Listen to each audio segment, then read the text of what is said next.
Good morning, everyone.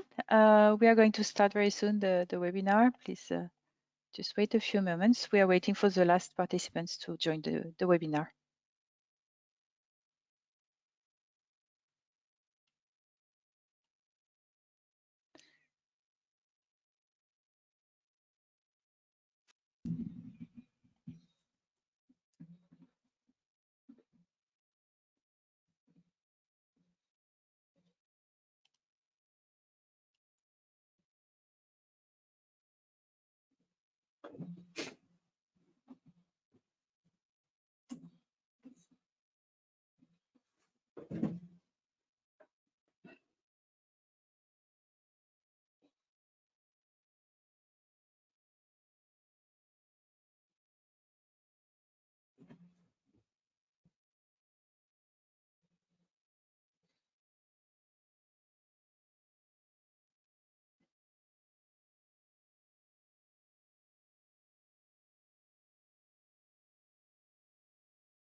Okay, I think we can start. We're still waiting a few participants, but I guess they will join and catch up.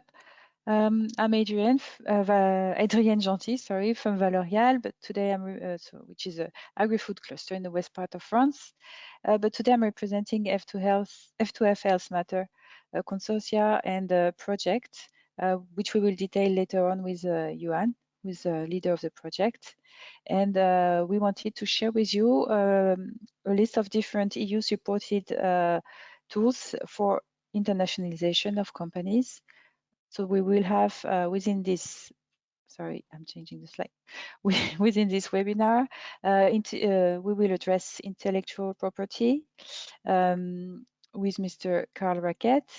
We will address later on networking opportunities with Samuel Hiller from Enterprise Europe Network, culture and business issues or things you need to know about Japan with Alessandro Perna. And we will address later two EU projects, one which is F2F Health Matters, which is our project, and Global Future Project, which is another similar project, also towards Asia. I will, as you know, it's not always easy to be in front of a screen and to talk to an audience. So I have just a few questions to help our speakers. I will ask so right now, maybe if you can give us an idea about the type of structure you belong to, so we know which kind of audience we have. We know by your registration, but if you can just take a few seconds to get back to us on this.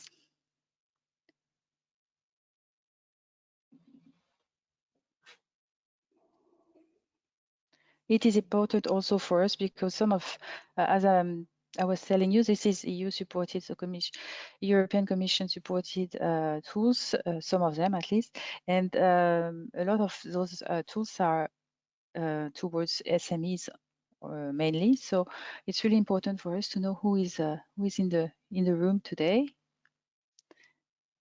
Thank you very much. So I will share the answers so you have everyone is aware. Maybe I will ask another quick question. Is how did you learn about this event? Just for us to know better how you can how we can reach out to you. I see Ian is also Ian website, our invitations. Okay, thank you very much. I will not take so much time on this question. Just to let you know what was the answer. And maybe a last question would be which country are you are you targeting? Because we are talking about Asia mainly on this webinar, just because it is F2F Health Matter webinar. We also have other countries in the target of this this webinar, so it's always good to know if you might be interested with other countries, and also within those Asian countries, which one are most important to your business. Thank you. Maybe a few more can answer. We are only 46, 50%, 58. Thank you. Thank you very much. Up. Up. So now I will give the floor to Mr. Carl Raquette, and he had a question to you. I believe this is this one, maybe to know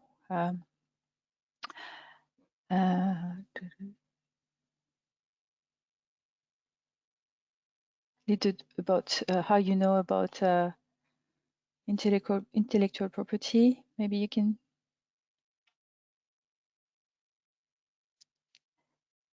Okay, I can see some answers are coming. 50-50, so we are not all, we don't all agree on this.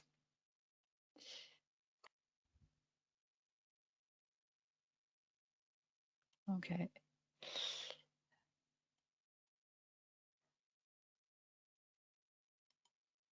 Hop.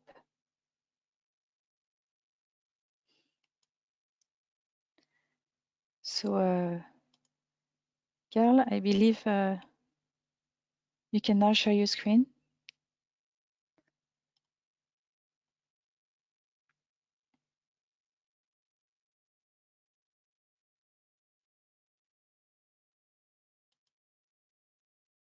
I'm waiting for.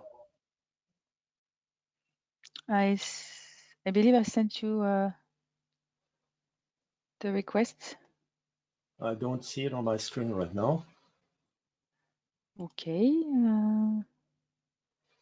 I try again. A little bit earlier. Hop. Here. Yes, now I have it. Okay, great. Do you see my main slide in the beginning? Yes, please go ahead. Okay. Good morning to all of you. I'm a little bit surprised that it was not Vietnam, but Japan that interested most people. I'm happy that most of you are from SMEs, because what I prepared was meant to be for these small companies. Because the big companies, they have patent departments, they have legal departments, so you don't need this kind of advice.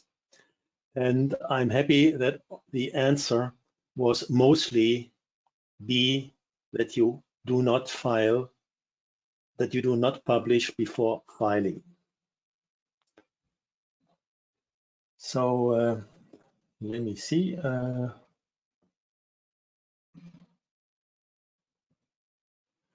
The overview today is shown here. I'll give you some overview of what intellectual property is. I will start with geographical indications. Then the complicated field is patents. I will talk about international systems, since I believe for people wanting to go into a different country, which is not their own home country, it's best to start at home and then use international systems to get protection in foreign countries. Infringement is kind of theft when people use your intellectual property without your authorization, and then I will finish with a summary. This slide shows you the homepage of the Vietnam Intellectual Property Office. So this is a place where you can start to find out what is going on into a particular country. We have such a website in the European Patent Office, in the German Patent Office, in the US PTO, in the Japanese Patent Office, in all Asian countries.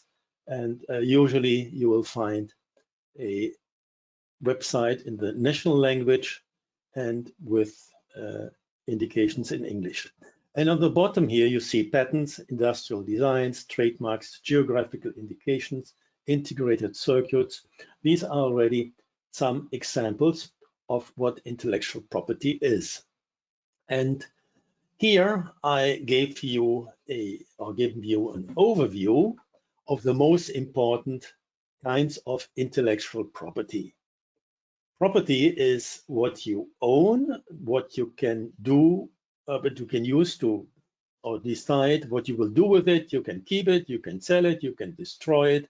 When you own an apple, you can sell it, you can plant it to have more apples, you can make cake out of it. So when you have a property, you are the master of what is going on.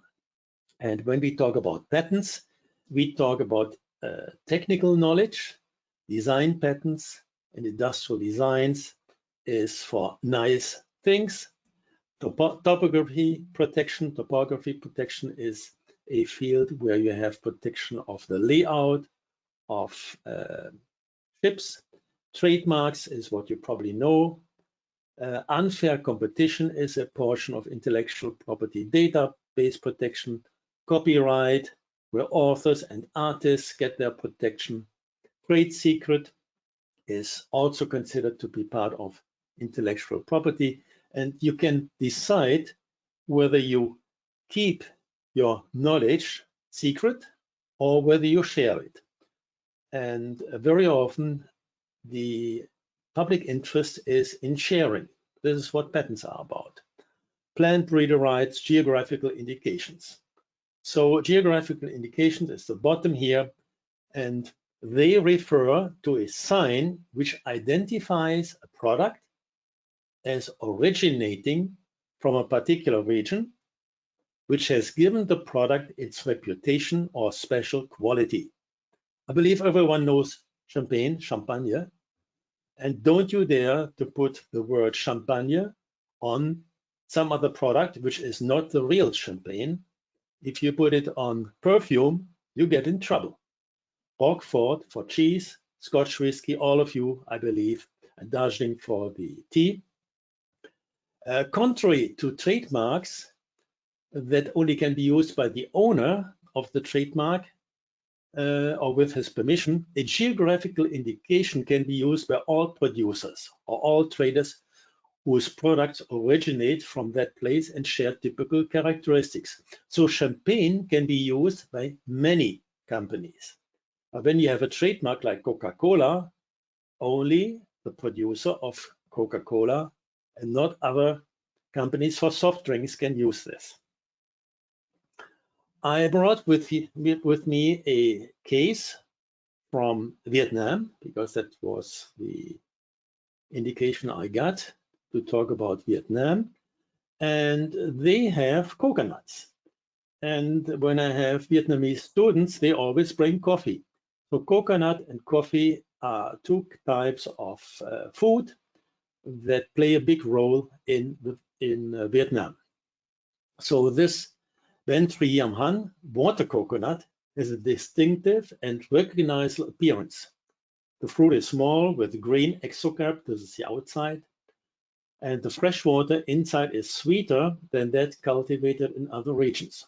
All over Southeast Asia, people enjoy coconut drinks. The good reputation of the coconut's quality has been increased thanks to its nutritional values and health benefits. So like the people in France, they keep up champagne. The people in Vietnam, they want to do everything so that this geographical indication keeps the good reputation. And the example that I showed here is just about 4 years old when this was put into the list under the number 63 of the geographical indications in Vietnam. Another example is Hennessy. I believe most of you know Hennessy.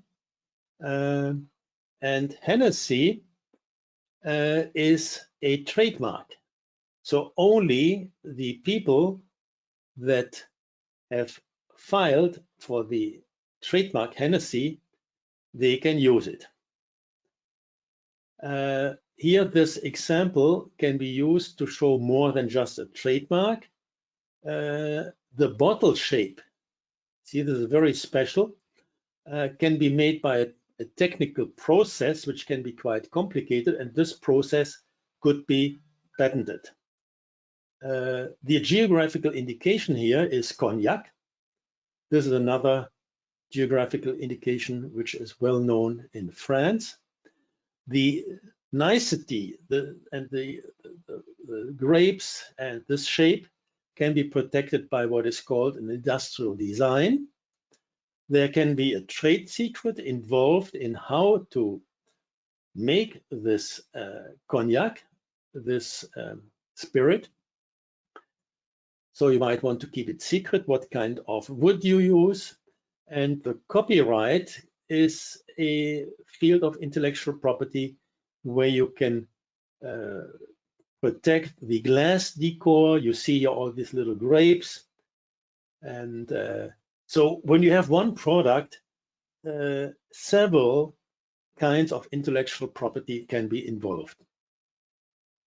In the field of patents, we are talking about technology, and the patent system allows you to input information about technology, and then the output one is worldwide dissemination, and the output two of the system is that you get a right to exclude others from making use of your technical knowledge, which is called an invention. And here I showed you this slippery sign in order to let you know that using the patent system and getting a good patent is quite a difficult road. So here you need a local patent attorney to help you to draft the patent application. And patent owners are obliged in return for patent protection, and patent protection is not forever, it's at the most for 20, 25 years. A patent applicant must disclose information about the invention. And the idea behind it is that this dissemination of information enriches the world forever. And so we have more technical knowledge, and it's for the good and progress of humanity. There must be an invention, which means there must be a technical problem, and there must be a technical solution. There must be novelty. So you can only get a patent for something that is novel at the date when you file the patent application. There are some exceptions. They call this grace period. In some countries, and depending on what kind of patent, it's 6 months or 12 months. But in Europe, it's 0 days. This is why the right answer was to file first and then to do the publication. And this money that you save, maybe by checking whether your invention is having market success, you have to pay for it in the sense that in many countries you will not get a patent anymore. And you get only a patent when you file an application in each country, contrary to copyrights, which you get automatically. There must be a solution which is not obvious. A patent document is shown here. It's a number of pages where you describe and show in drawings what the technical invention is about. And basically here on the bottom, you can say a patent is a description of technical innovation. And then further to the left, it gives you the right to exclude others from using that innovation. And the consequence is that you will have a competitive advantage, which is caused because you can exclude other people from using it. This allows you to demand higher prices or have a licensing income, like a house that you own, you can rent it to other people, so you have income if you don't want to use the house yourself. There are some principles in intellectual property. The principle of first to file, so usually first come, first served. There are some exceptions with trademarks, for example, in the United States. Another principle is the limitation in time and scope. Patents last for 20 years. Industrial designs expire after 15 years in Vietnam, 10 years in Vietnam, and many other countries. And trademarks, they last forever since you can renew them every 10 years. The other principle is the principle of territoriality. So you have geographical limitation. A French or European patent or trademark is not protected automatically in Vietnam or Japan. So you must consider to early file an application for a patent or trademark in Vietnam, Laos, or Japan or Korea. Fortunately, we have the principle of national trademark, which provides that each state must grant the same protection to the nationals of other states that it grants to its own nationals. Filing of patent and trademarks usually is started with a national filing. So in Europe, you would file in Spain, or you would file in France, or in Alicante. And then later on, you file in other countries. But one way of making things easier is the filing of regional applications. So you do not file a French patent, a German patent, a UK patent. You file it at the European Patent Office. And for trademarks, the European Union IP Office allows you to get a trademark in all EU countries. Internationally, you have also systems, and Vietnam is a good example because they cooperate in a number of international treaties. The most important one probably is the Patent Cooperation Treaty, which allows you with one filing in your home country to get the foot in the door of 154 intellectual property offices around the world. The Madrid system is something similar for 126 countries for trademarks, and the Hague system for 93 countries for designs. So the Patent Cooperation Treaty allows you to file a single application in your home country in your own language, payment in your home currency, and it's valid in more than 154 countries. Here you see the world map, and you see practically all over the world with one filing in Vietnam, in France, or Australia. You get it all over. This slide shows you the top portion of a publication, which is called an international publication. You see all kinds of data here, applicant, inventor, the countries, and this application, or this international application, is published worldwide so people know what is going on.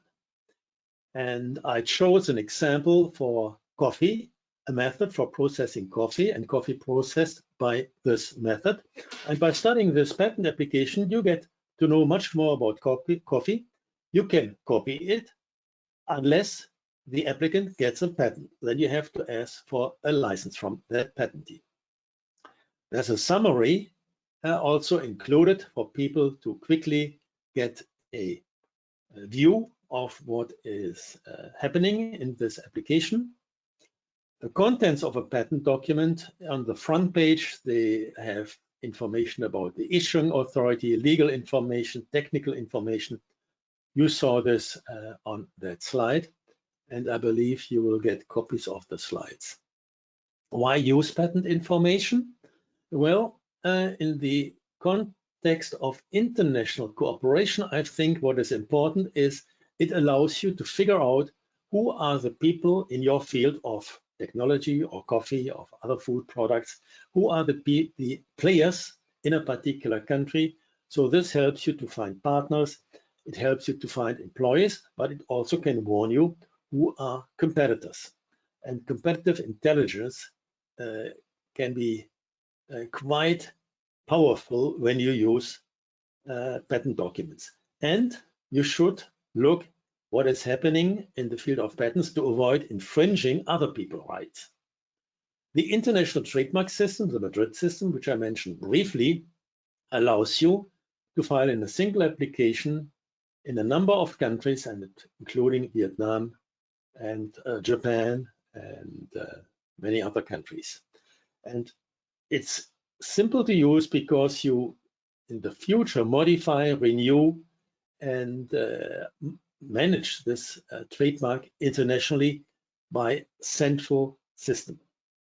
The Hague system is, as I mentioned before, a system which allows you for filing a design patent. It's called in some countries, or design registration, by filing a single international application.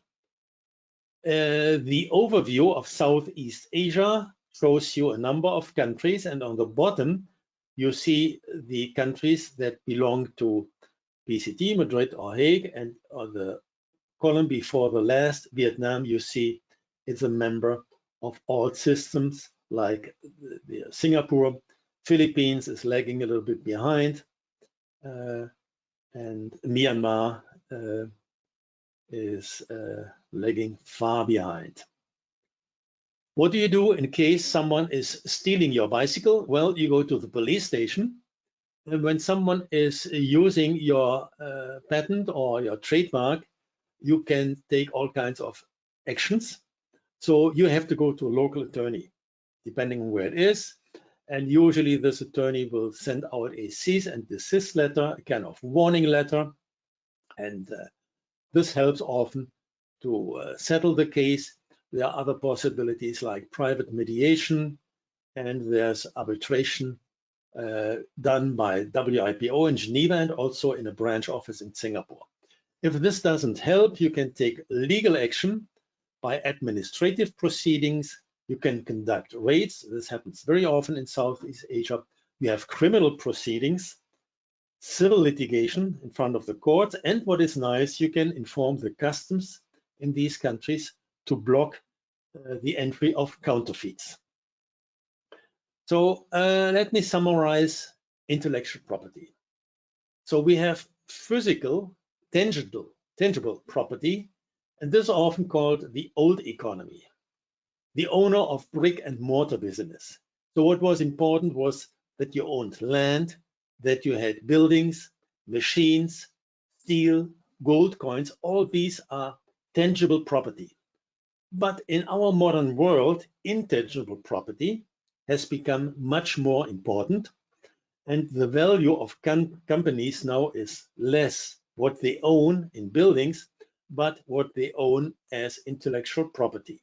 So know-how is very important. The network of your customers, the list of customers. Intellectual property rights are rights to exclude others from making commercial use. And you have patents, they control the use of technology. Trademarks, they give a bond with your clients. If they are well known, we call them brands. And the designs, they protect the visual designs of objects that are not purely utilitarian. And with that, I would like to thank you and invite now Mathieu to let you know a little bit about what is happening at the Southeast Asian help desk. So now I have to stop showing my screen. Yes, I believe, thank you very much for your intervention. I think Mathieu is not there yet, so I switched to the question you wanted to ask all the participants to see how much this presentation could help them to better understand. And so please, if you have any question, feel free to ask through the chat. I believe, Lola, I think there is one question we could. Okay, so there is one question for you, Carl, if you may answer. What is the position of the expert on Russian law receiving the use of word champagne in the Russian market for sparkling wine produced in Russia? Did I hear you right, for the Russian market? Yes. Well, I don't know whether champagne is protected in Russia, but I guess it is. So, Okay. So maybe then you have the problem when products move from one country to the other country. So geographical indications are good protection. And I remember a case where the champagne industry fought to avoid that people would use that name for perfume. So Champagne is a very, very strong geographical indication, and I believe it's worldwide. Okay, thank you. Another question, what about China for patent? Maybe you can give us more China for detail. patent? Yeah. Well, China now is the main filer. It's the country where the most filings are done. So the Chinese were considered years ago to be copycats, but over the time, this changed, and now China is not only the workbench for the world, but it's also a country where lots of innovation is going on. So China has become very competitive, and China is the country which files the most PCT applications. Okay, thank you very much. So if anyone has additional questions, we might get back to those at the end of the webinar. For now, I will give the floor to Samuel, who is going to give you more details about European Enterprise Europe Network. Sorry. Samuel, can you? Thank you very much, Adrienne. So, okay. Yeah, can you hear me? Yes. Okay. So I think you need to allow me to share my screen.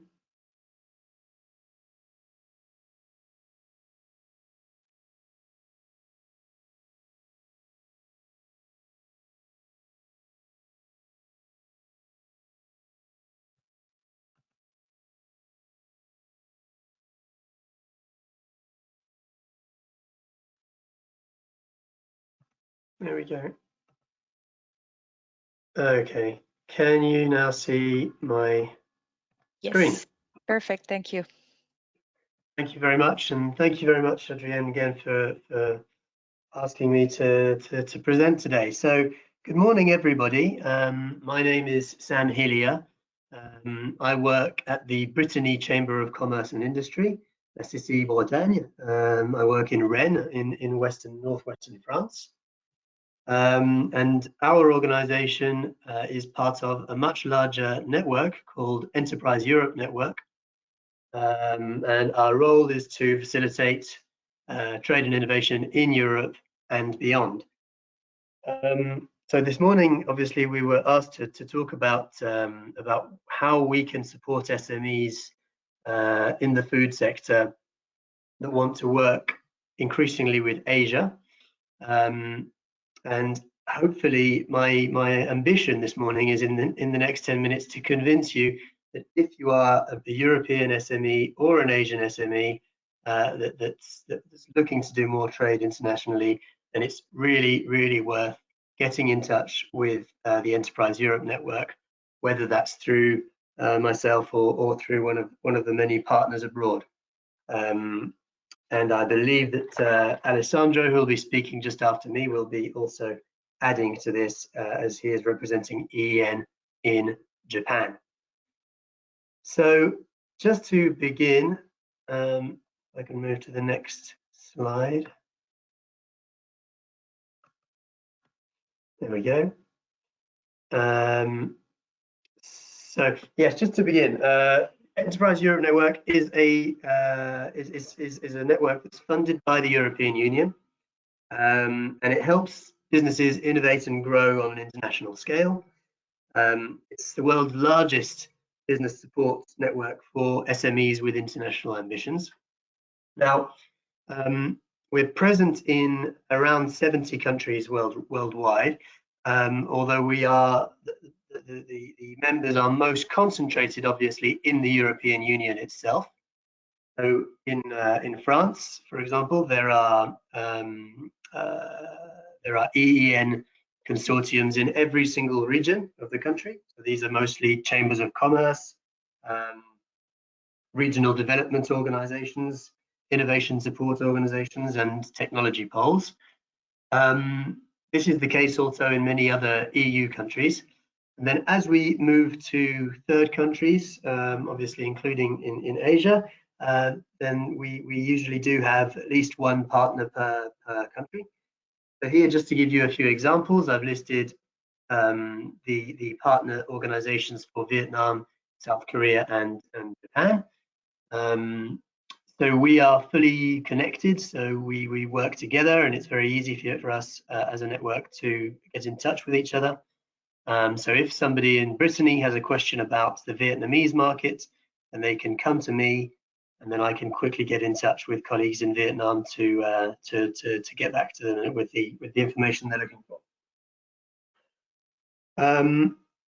So what do we actually do to support SMEs internationally? So here is a very rough list of some of the things that we can do to help. One of the things that I work on the most is EU and international regulations and standards.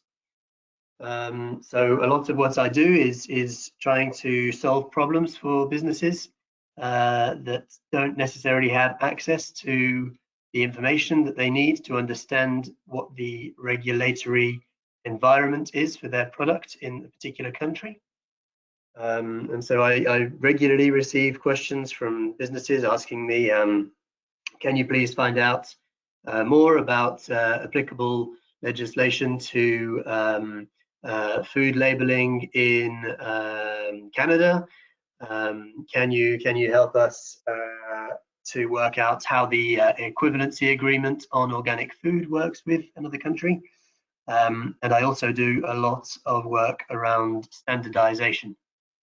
And I'll come back to this in the next slide. The overall objective for us is to respond to each client's need.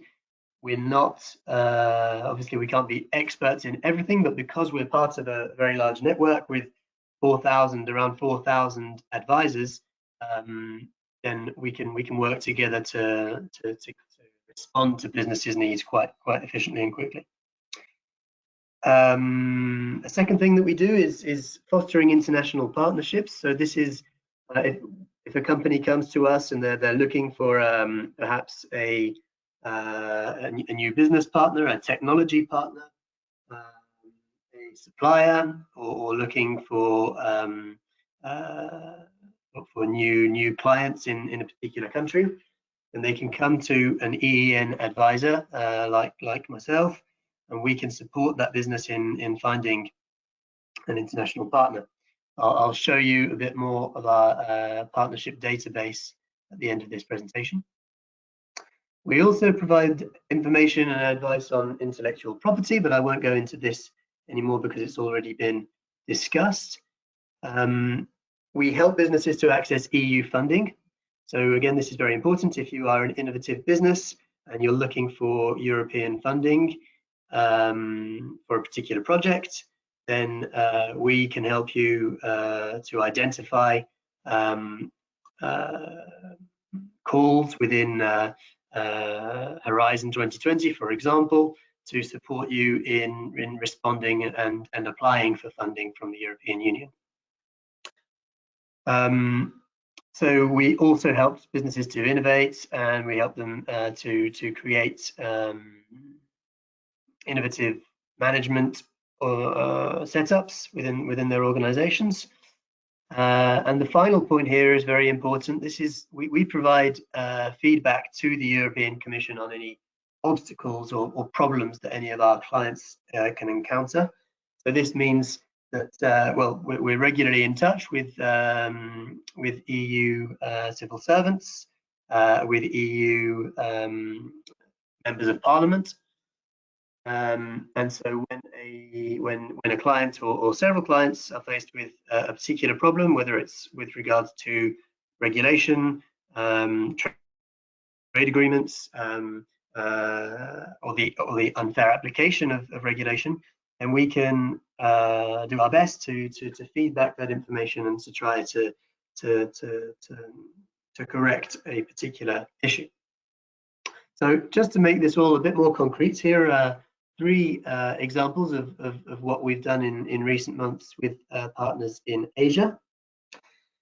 So the first here was when a local fruit juice manufacturer came to me in Brittany, They wanted to sell their product to a customer in South Korea, and they needed information on how the organic food equivalency agreement between the European Union and South Korea works, and whether or not it applies to their specific product.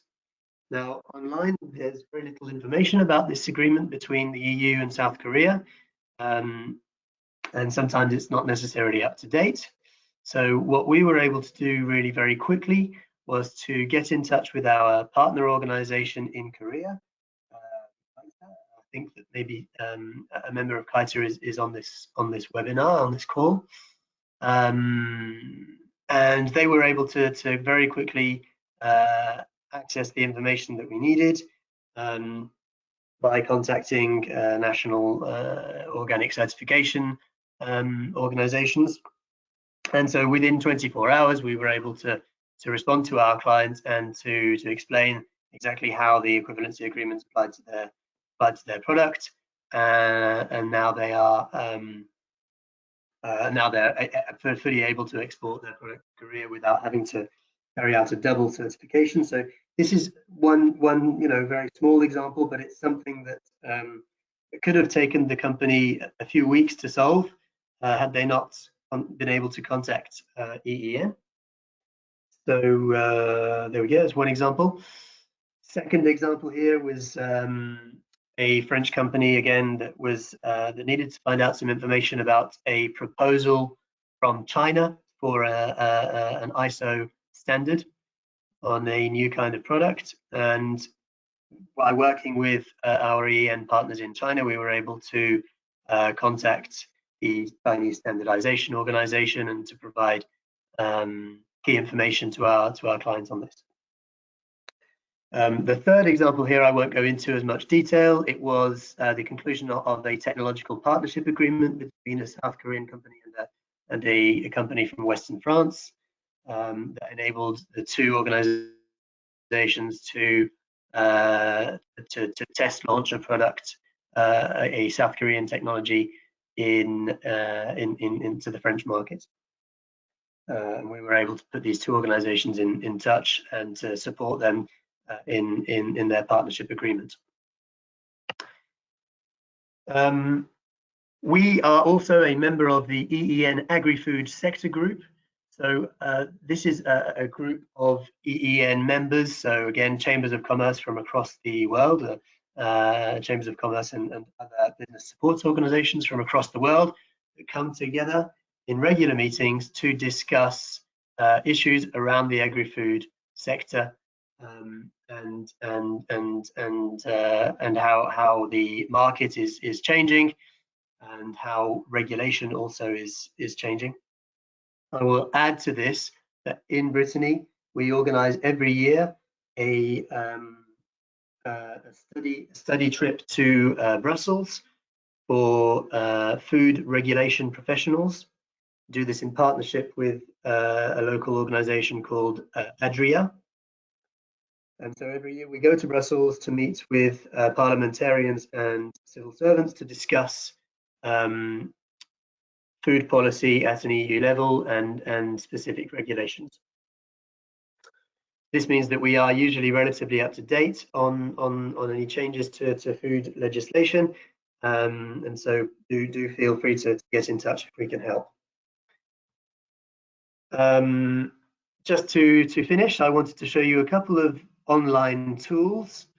First of all, I can show you our partnership opportunity database.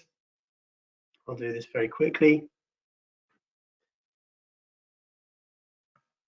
So this is the EEN website, and here is the partnership opportunity database. So this is where companies can publish announcements, publish calls for expressions of interest on any kind of partnership project. And so there are thousands and thousands of companies on here who are able to anonymously publish a call for partnership agreements.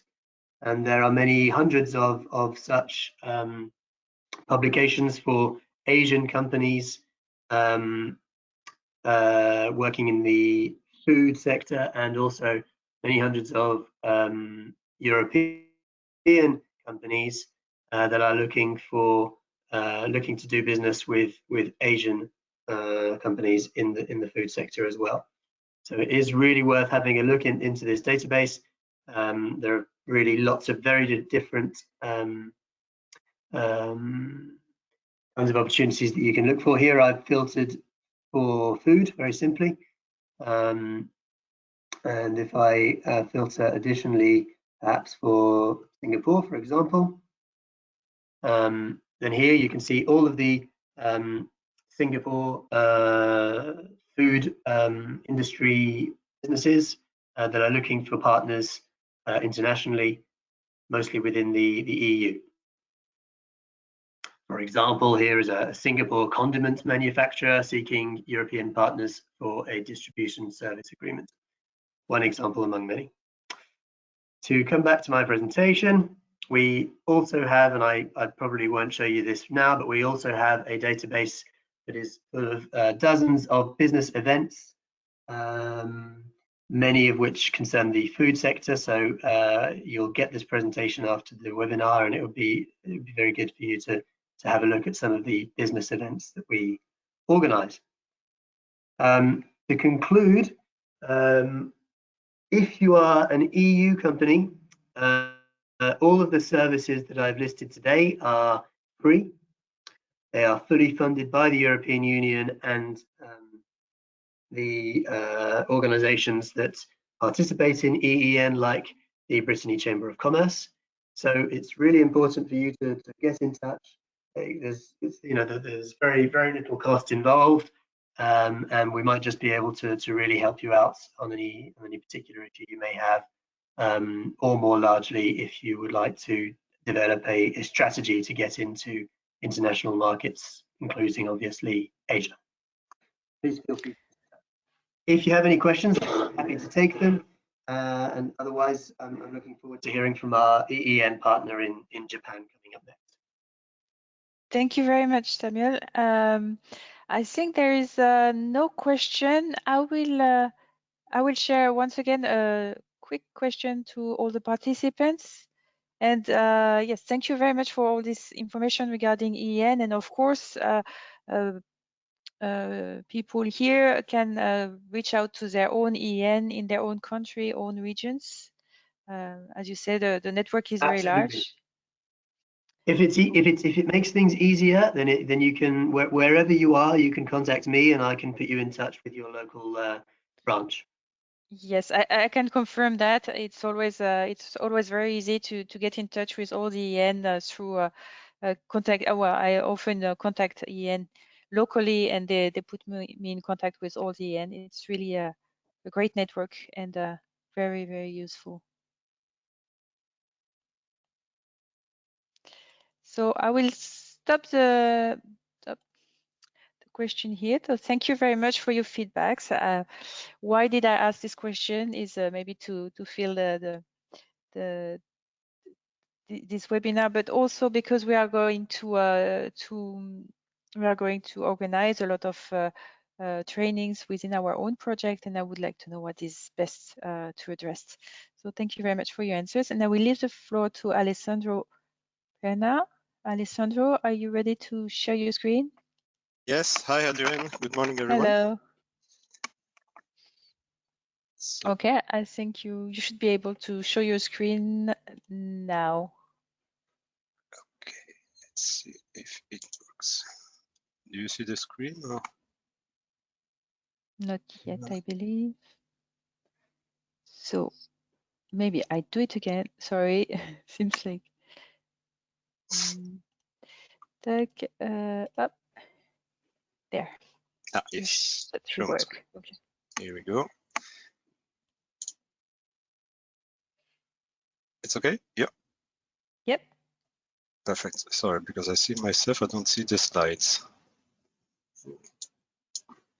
We can see your slide though.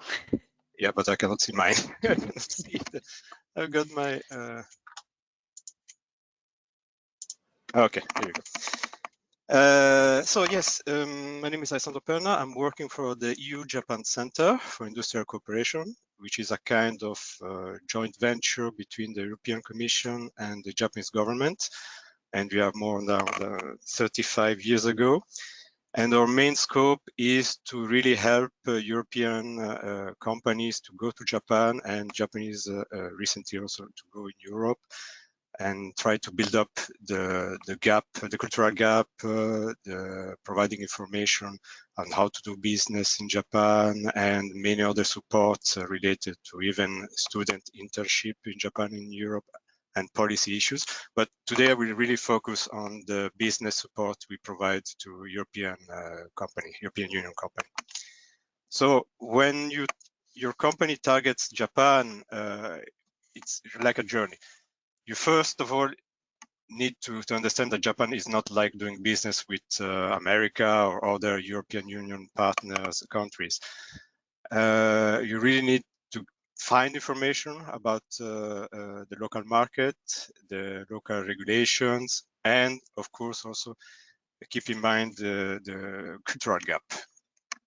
And within these frames, we provide various supports, which is intelligent support, partnering, so intelligent information about the market, regulation, partnering opportunities, training program in Japan, and also trade mission in Japan for some sectors. We organize cross-cultural workshop in Europe, and so on. About the information help desk, so I'm in charge of the help desk of my organization. So if you have any question about Japan, do not hesitate to ask me. I should be hopefully able to find a solution. We also created our website, eubusinessinjapan.eu. It's now been launched 10 years ago. And within the website, we are publishing on a regular basis reports that are provided to us by from experts, consultants, and academic people who have knowledge about Japan, of specific sector of Japan. We so far published over 150 reports. Here I put in the list some related to the food sectors. We have plenty of reports on the food sectors, going from olive oil to not smart food, but healthy food, and so on. At the same time, we also organize webinars on the sectors, but also on the cultural aspects. So do and don'ts in the Japanese culture, how to deal with a partner in Japan, why are they so slow to reply to your emails, and how to negotiate with Japanese, and so on. We have a lot of videos and also webinar covering these aspects. Those are the forthcoming one for the website. Well, okay. We cover really every sector. We don't have really a lot in the food recently, but we did a lot in the past. But there's a series of cross-cultural topics that will be covered now in May that will be certainly of interest. I would like now to point out an opportunity, which is the free trade agreement that EU and Japan signed in 2018, and that now it's entered into force in 2019. The scope of this partnership is essentially to scrap tariff duties for food that are imported between the two regions. And basically, almost 99% of the tariff will be scrapped within the next 15 years. Within this scope, we are releasing some fact sheets, essentially related to food, since food and textiles are the two sectors that will most benefit from this reduction of tariff. For instance, cheese was taxed at 40%, even up to 40% at the import in Japan. It's now reduced to less than 10 or even lesser, depending on the type of the products. And so on wine, which was taxed between 20%, something like that. Now is 0%. So really there are opportunities for food manufacturer exporting to Japan to benefit from this reduction of tariff and taxes. Webinars we organized within this frame. We are now reaching the end of 2 years of organizing such webinars. So we are covered almost every sector, every most important sector, essentially foods. And all the past webinars are recorded. We have now one left to do to present the access to market database website, which is a website from the European Commission to explain how to benefit every kind of third parties treaties the European Union has with other countries like Japan, Vietnam, and so on. I will now come to the partnering opportunities. As Samuel already mentioned, we are members of Enterprise Europe Network. And within this frame, we support European Union SMEs and Japanese SMEs to find each other and do business together. So how we do this? There is this partnership opportunities database, which is a database of profiles of companies. On our side, we receive the profiles from our EU partners that are in touch with their local SMEs and are promoting the companies worldwide. And when we receive one targeting specifically Japan, we on one side translate it into Japanese, partially translate into Japanese, published in our dedicated EN Japan website, and do some mailing and PR promotion within our network during the trade fairs, by email, and so on, to try identify some potential Japanese partners who are interested in the European products or technology as well. Another partnering opportunity, this one is focusing on organic food from SMEs. This is a database, YouFood to Japan, listing possibly SMEs who are SMEs producing organic food with the label of the leaves, 12 stars leaves of the European Commission.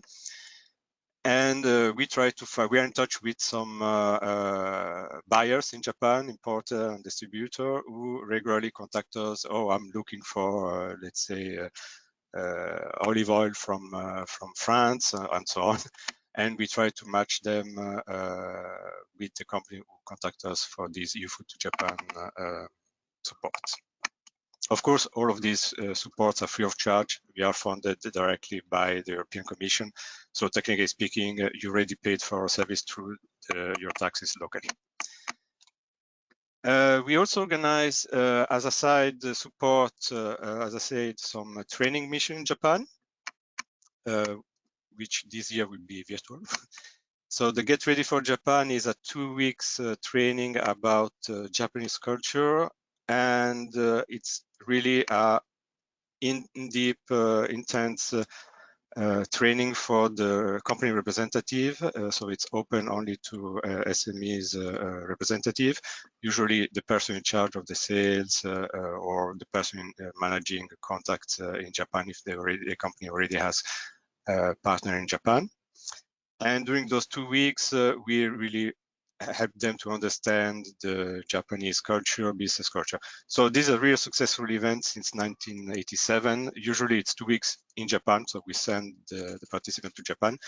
In the last 3 sessions, of course, it was virtual. And the next session will be in May with a deadline application on the 24th of March for those who are interested. Within the frame of this support, there's also tailored B2B meeting we organize specifically for the participants, at least those who are asking for. A little bit different, this is really related to manufacturing methodologies.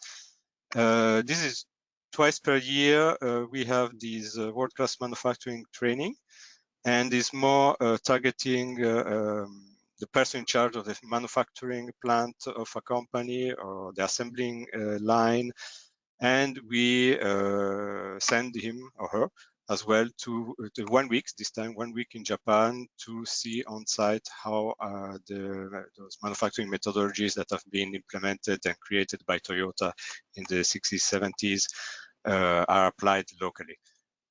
In the recent last year, the training was virtual, but we hope at least for November we will be able to send back again the participant to Japan. Usually it's a group of 20-25 people. And aside, a spin-off, I would say, from the WCM training in Japan is this lean visit in Europe. We asked former participants to our training in Japan to, if they were interested, to open their gates of their manufacturing plant to other EU people in charge of the manufacturing of their own company, and have a benchmarking visit locally. So we are soon to relaunch this. So likely by a few months we will have new visits. In the past we visited large company and smaller one like Lego, BMW, and so on. And we try to move around all the EU and visit as many as possible former partners from our training in Japan. Some other side support. We have an IPR help desk which is located in our office in Tokyo. That should be able to help you for any IPR issues. We have a technology transfer desk as well. Essentially, and all the supports I won't go through right now. So here comes the end of my presentation. If you have questions, you are really welcome. And as I said, all of our service of the EU Japan Center are free of charge, and we're really here to help and serve the European Union companies to do business with Japan as much as possible. Thank you very much for all this information. I am just sharing a quick question again. I think there is one question to you. Oh, sorry, it's gone. I had one question. It was, oh, sorry.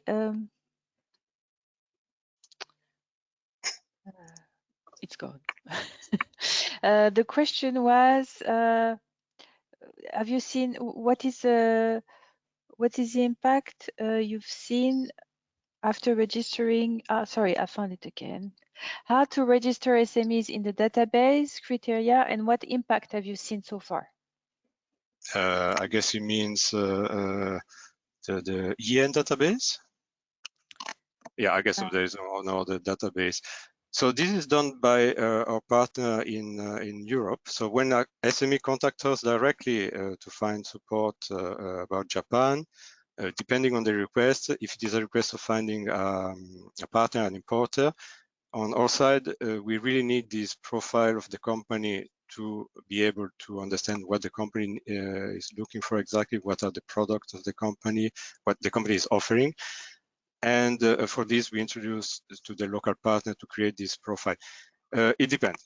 Of course, there is no 100% success rate. You may have companies that create the profile and unfortunately they never receive any expression of interest from other companies, and other who are positively receive expression of interest, and after a period of negotiation they will be able to do business with Japan or any other countries part of the network. If you don't try, you're sure to not succeed. So, and it's free of charge. All those services from the EN Enterprise Open Network are free of charge, so it doesn't cost you anything except maybe a few hours to fill in the application form and provide the information needed to create a good profile that will be then promoted all around the members of the network. Okay, so people can get in contact with you or Samuel, for example, if they want to register. Yeah, indeed. Okay, well, thank you very much for all this information. I will leave the floor to Bérangère for Global Good Future. morning. Do you hear me and can you see my screen? Yes. Yes, perfect. So my name is Bérangère Moindreau. I'm an International Development Manager at Vitagora. an agri-food innovation cluster located in Burgundy, east of France. And today I'm going to present you the Global Future Project. The project is funded by the European Commission, and the scope of the project is to support the sustainable transition of food system globally through collaboration and innovation. And I'm here today with Annie Simonsen. She's representing the Food Bio Cluster Denmark, who led this project. So I will tell you more about the consortium. It consists on 7 different clusters from 5 different countries. So there are 5 food innovation clusters, so the Food Bio Cluster in Denmark, Food Valley in the Netherlands, Flanders Food in Belgium, Food NI in Spain, and of course Vitagora in France, plus 1 packaging cluster in Spain and ICT cluster in Slovenia. So it's a COSME project, so it means that the project is there to facilitate the internationalization of SMEs and to provide support to European SMEs. And how we will do that through the project. So we will offer a range of market access services through partnerships and through also service providers.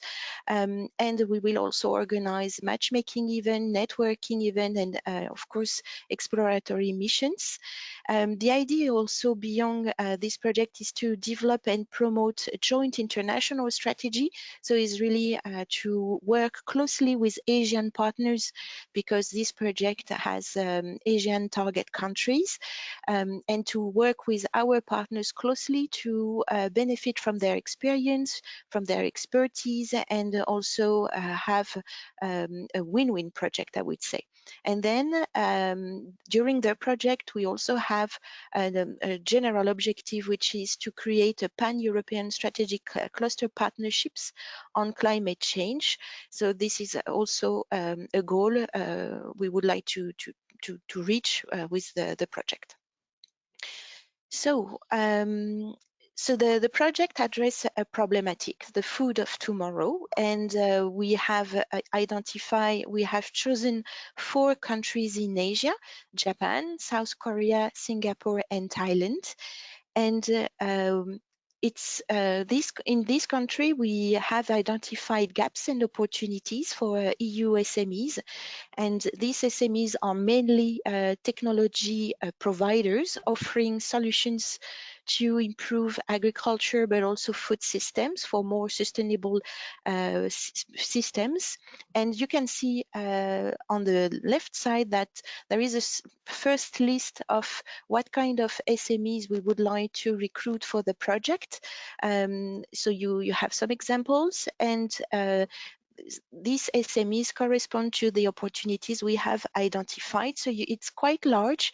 It could be on agriculture, so precision agriculture, but also alternative protein products, circular economy, packaging technologies, food and beverage products such as functional food or food for elderly people, and of course ICT services or artificial intelligence applied to agriculture and food system, for example. So then I will tell you more about the actions and the activities we would like to provide through the project to support the European SMEs. So the project will offer different kinds of activities.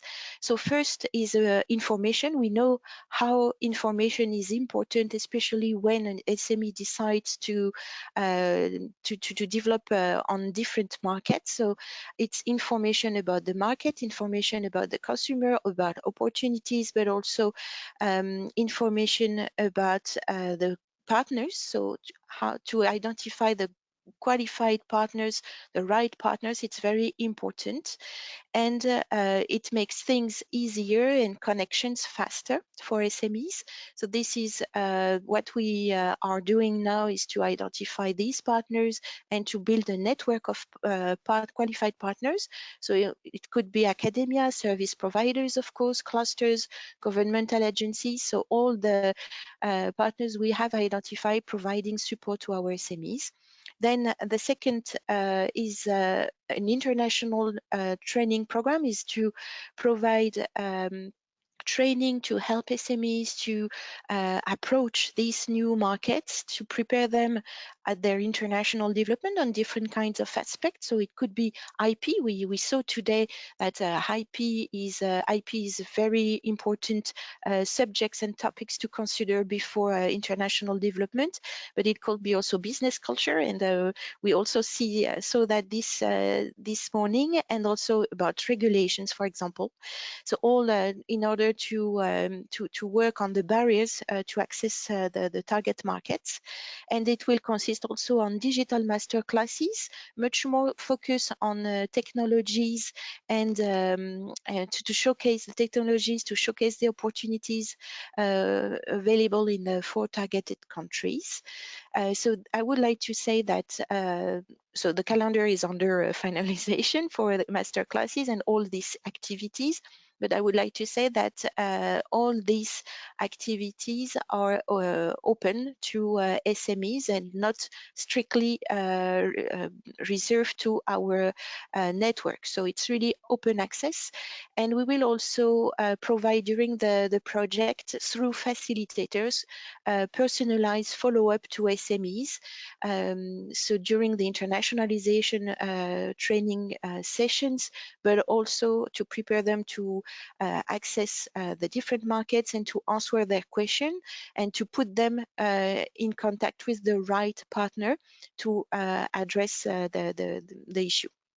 And then finally, at the end of the program, so starting 2022-2023, we plan to have 2 international missions and of course online matchmaking events to create bridges and links between EU SMEs and also Asian SMEs. So you can see that we have a lot of activities provided by the project, and we would like to involve a lot of SMEs, and activities can be individual or collective activities, so that allow SMEs to join the project, to involve at their own pace, and to respond to their specific needs, so with individual and collective activities. So such as I don't know, do you hear me? Yes, we see Julie. No, it's okay now. Okay, perfect. I don't know what's happening. So, all right. So I will continue. So the fact that we provide through the project individual support, but also collective activities, allows SMEs to join the project at their own pace and on their specific needs, and also to support on a long-term basis.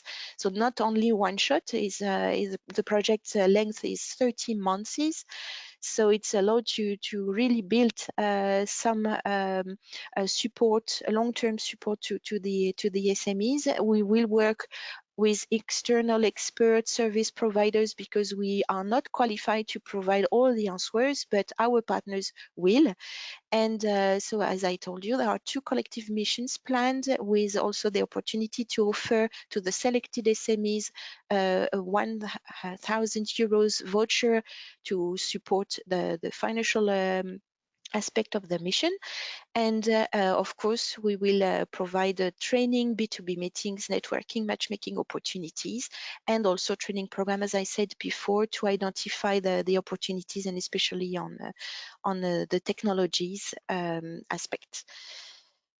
All right, so I was fast, but I hope you have a better understanding of what is Global Future Project.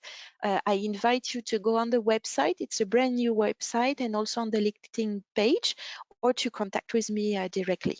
Should you have questions, I would be happy to answer, of course. Thank you very much. Thank you very much, Bérangère. So just as you understand, we are going to work closely with the previous organization, and with Bérangère, we hope we will be able to collaborate. Johan is going to give you more details about our project, but we have, of course, links to be made between our different projects, our different organizations, to optimize the efficiency of these projects and services by the Commission. Please, Yuan, I give you now the right to get to your, okay, and just Mathieu from IPSME is going to join just after Yuan to give you more details about this. Yuan, can you share your screen now? Okay. Go ahead. Can you see it? No. No? No. Yes. Great. So thank you, Adrienne, and thank you for our speaker giving this insight on Asia. As Adrienne said, under the frame of F2F, so meaning Farm to Fork Health Matters project, we are 5 organizations covering quite well, I would say, European Union. Even we have 5 countries there, but we have some also members abroad. So our objectives is also help the EU SMEs with a lot of open access events online that I will give you more detail later on. So I'm representing Wagralim, the Agri-Food Innovation Cluster in Belgium, in the French part. And then in the consortium, we have Valorial from France, Clusaga from Spain, InovCluster from Portugal, and Bioeconomy Cluster from Slovakia. The objective of the project is quite similar to the previous one from what Bernard said. It's more about strategic building for interclusters corporations, joint development services. The final goal is, of course, help our SMEs to be more competitive on the international market and help them on their internationalization pathway. Our projects have a focus on the whole agri-food value chains. We are targeting SMEs that are having healthy food products or as intermediary, like all bio-based techno-functional ingredients and solutions, meaning we are not excluding service providers, because we also think in Europe this is a very strong part and there's strong know-how behind it.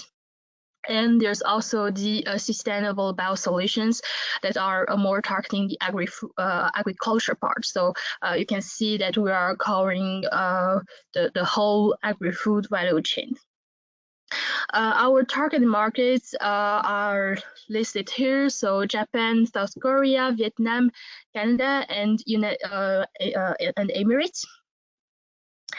And as events you will see today, we have this panorama of European support tools, and for sure the aim of this kind of panorama event is to give you a global view on the existing aids that are free for you, and also some general views on the countries. So on the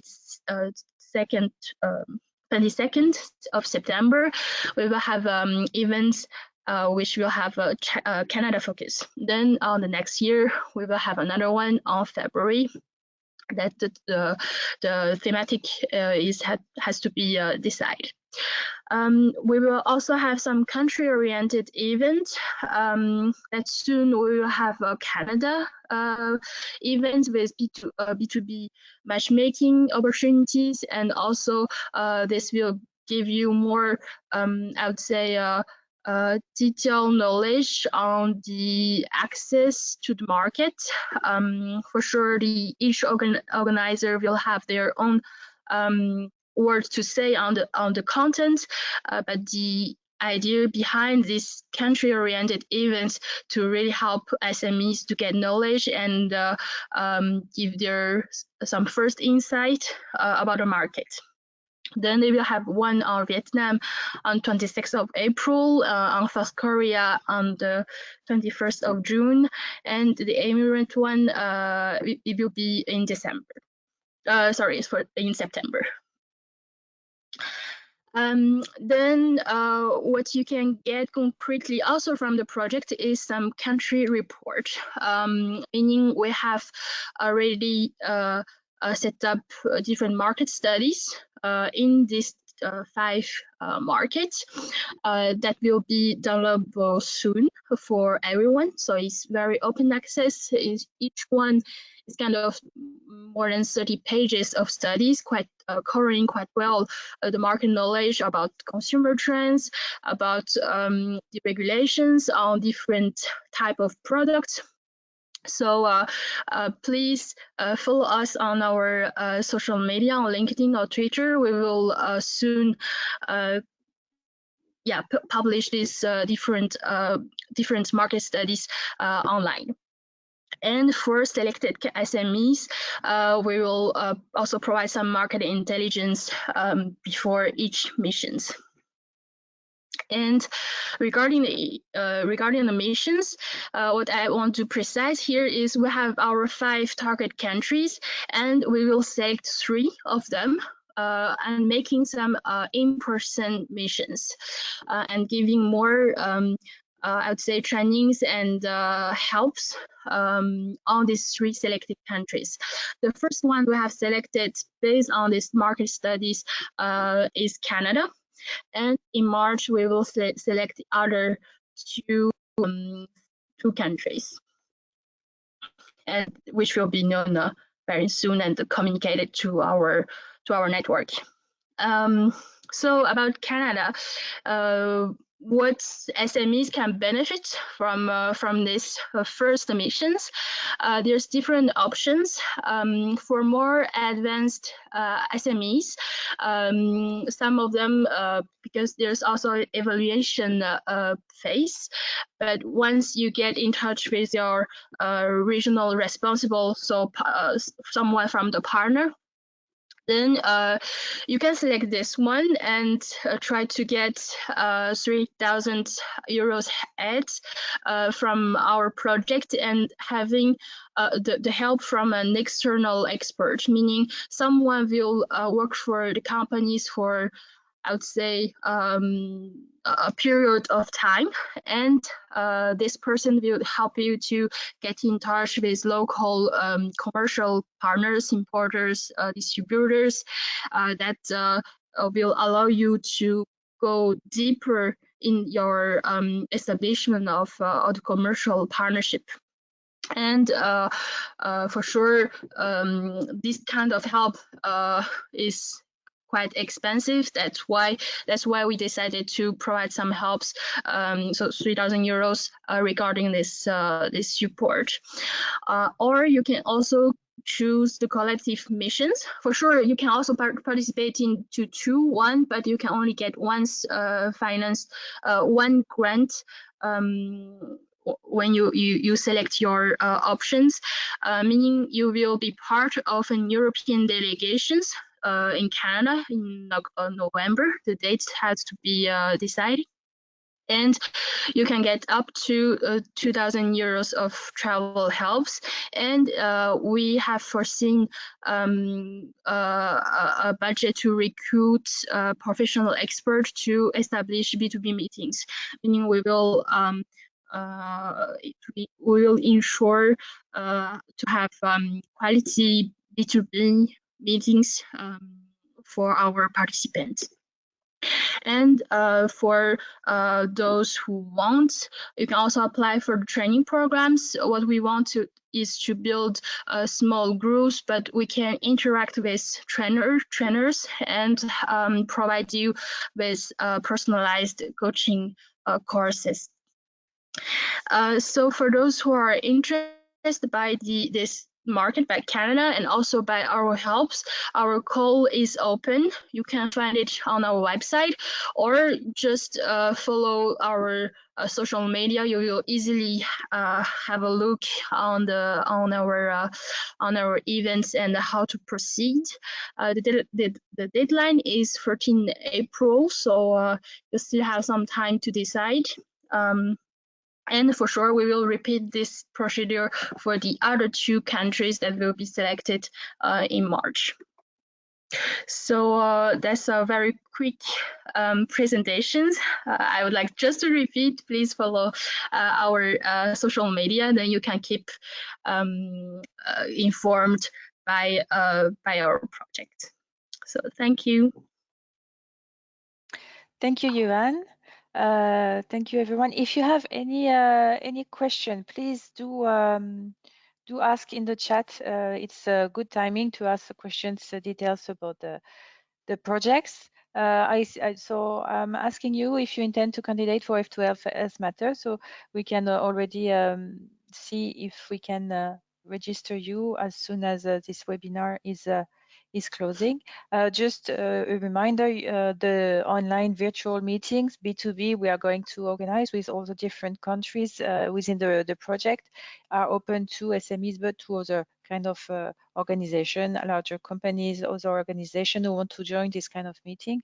Also, the elite program can also maybe benefit to others. So do not hesitate to give to answer to this question. And I will give the floor to Mathieu from IP SME. Okay, I think you should be able to speak.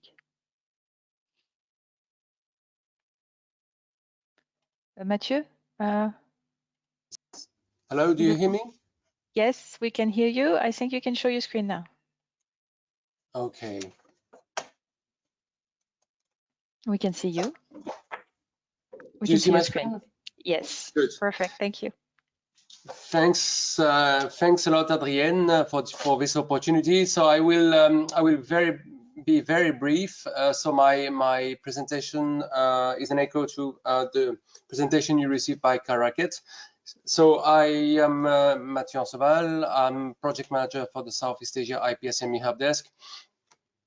We are a European initiative, so entirely funded by the European Commission, and the objective of this initiative is to assist European SMEs to protect and enforce their intellectual property rights when they are doing business in Southeast Asia, in the 10 Southeast Asian countries, which are Singapore, Thailand, Vietnam, Indonesia, Malaysia, Philippines, but also Cambodia, Myanmar, Laos, and Brunei.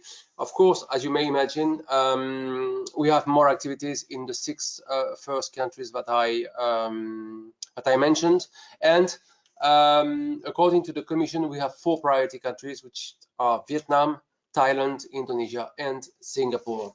So, what do we do? We provide free first-line confidential advice on intellectual property. So this is the first service, and the most interesting service for the companies is the helpline, which allows SMEs to ask us questions about intellectual property in Southeast Asia. For example, I have a patent registered in Belgium.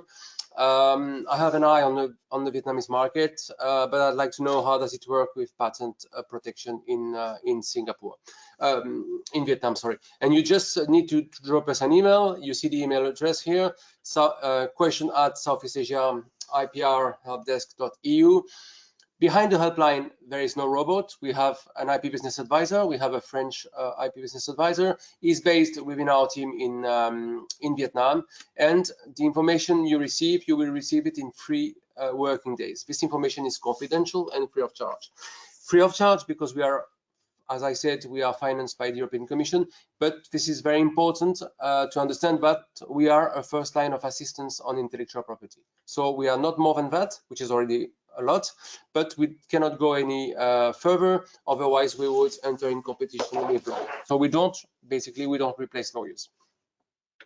What we do basically is that we raise awareness about IP matters in Southeast Asia that affects SMEs, and this to allow SMEs to make informed decisions, to take informed IP decisions when they are going to Southeast Asian markets. So the help desk is available to SMEs. This is our target group. When we mean SMEs, of course, startups, spin-off, and the smallest company. And we work with a wide range of multipliers mainly business support organizations, clusters, chambers of commerce, regional authorities, any organization directly in contact with SMEs. So briefly, the services. I've already spoken about the helpline, which is the service most interesting for companies. We have a website and a newsletter you can subscribe to. We have a training facility, just like the presentation you received today by Karl Racket. So we have a network of experts like Karl Racket. Some of them are based in Europe, some of them are based in Southeast Asia. So we use these experts to deliver trainings to companies. The trainings are, we intend to deliver bespoke trainings, so tailored to the needs of your companies. So tailored depending on the countries you want to cover, depending on the sector of the companies. It can also depend if we know that the companies, they have a certain knowledge or not about intellectual property. Pretty anything is possible. The trainings are taking place either virtually, either physically. And again, as all our services, the trainings are free of charge for the organizers, so they raise no cost for them. We do also webinars, as I just said, and then we have e-learning, we have some business tools, and we have a wide range of publications available. So we have a wide range of literature, infographics, fact sheets, guides, either per country. So if you want to know more about intellectual property in Thailand, for example, or in Singapore, we also have publication per type of sector, per type of intellectual property. So on patent, on trademarks, on geographical indications, on industrial design, and so on. Just to finish briefly, all the services I've just presented are also available for other geographical areas. When you enter our website, you will see that you can access different geographical areas. We are a group of 6 intellectual property help desk, one specifically for the European continent, and then you have 5 international IP help desk delivering the same services for Southeast Asia, for the Chinese market, so mainland China, Hong Kong, Taiwan, Macau, for India since a year and a half, for Latin America, so if you want to enter markets like Brazil, like Mexico, Argentina, Chile, and so on. And very recently, we were joined by a new help desk for the African continent. All the services are the same. The services are free of charge. It also means that we are working together on a daily basis. It means that we also deliver joint training. So we can easily deliver trainings, for example, on Southeast Asia and China. For me, that's all. I'm happy to answer any questions from the participants. Thank you. Thank you very much. I think there are no questions so far. I will launch the last survey just to see the level of satisfaction and if this webinar helped you to answer a few of questions you could have, or if you could see some opportunities. I would like to thank you, all the participants who took the time to answer to the survey and who were very attentive of all this presentation. I would like to thank all the speakers for all this precious information you shared with us today. And I think if there's no additional questions, I will end this webinar for today. Thank you again to everyone. Thank you. And have a good day. Thank you. Bye-bye. Thank you. Bye-bye. Bye-bye. Thank you. Goodbye. Bye-bye. Thank you.